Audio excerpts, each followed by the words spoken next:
Before I start, I want you to hit that subscribe button and share your thoughts in the comments, because what I'm about to tell you isn't just my story. It's something that might hit closer to home than you think. It began with a text I'll never forget. Simple, innocent looking. But the moment I read it, something inside me shifted. I can't keep pretending anymore. That was all it said. No name, no explanation, just those 4 words. My chest tightened. I reread it 3 times, hoping it was a mistake, a wrong number. But deep down, I knew it wasn't. I've always believed I knew the person I loved most. I trusted her with my life. I thought I could read her like a book. But in that moment, the pages were gone, and all that was left was a blank, accusing silence. The first signs were subtle. Maybe I should have noticed sooner. Missed calls that she said were work emergencies. Late nights she described as catching up with friends.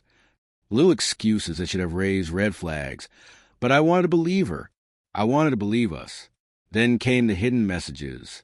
One night, I was looking for my own phone charger, and hers lit up on the nightstand. A notification. I wish things could have been different. My heart froze. I didn't open it immediately. I told myself I was overreacting. Maybe it was a friend needing advice. Maybe it wasn't even about me.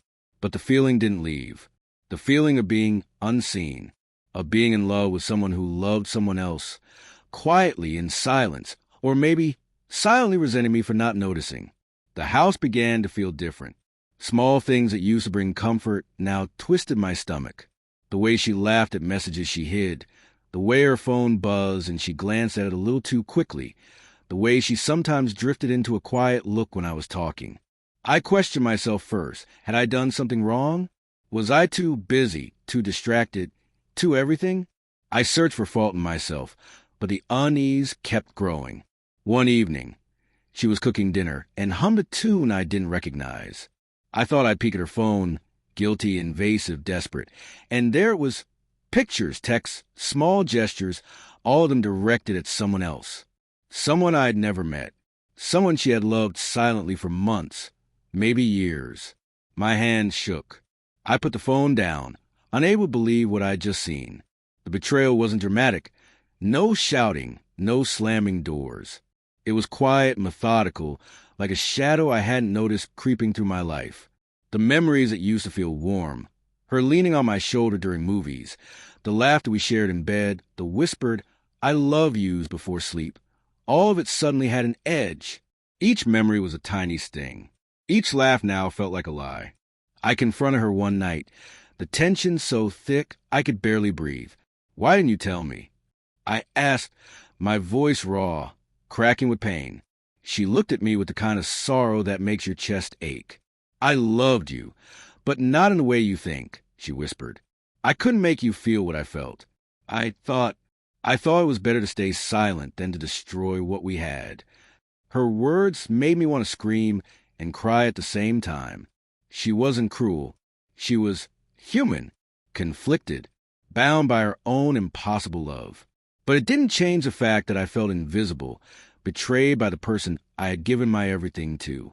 In the days that followed, I walked through our home like a ghost. Every photograph, every little note I had saved, every shared joke felt like a knife. And yet, somewhere in the heartbreak, a part of me understood her silence. She hadn't wanted to hurt me.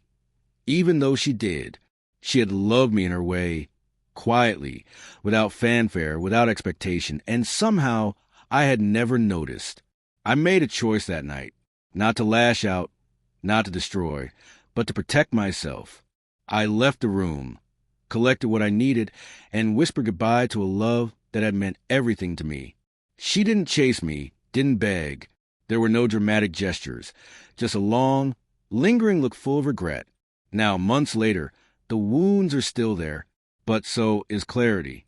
I have learned that love is not always loud. It doesn't always come with confessions or grand gestures. Sometimes it exists in silence, in the shadows, unnoticed until it either blooms or fades. And sometimes the person you love most may have loved you all along, in ways you couldn't see, in ways you never understood, until it's too late.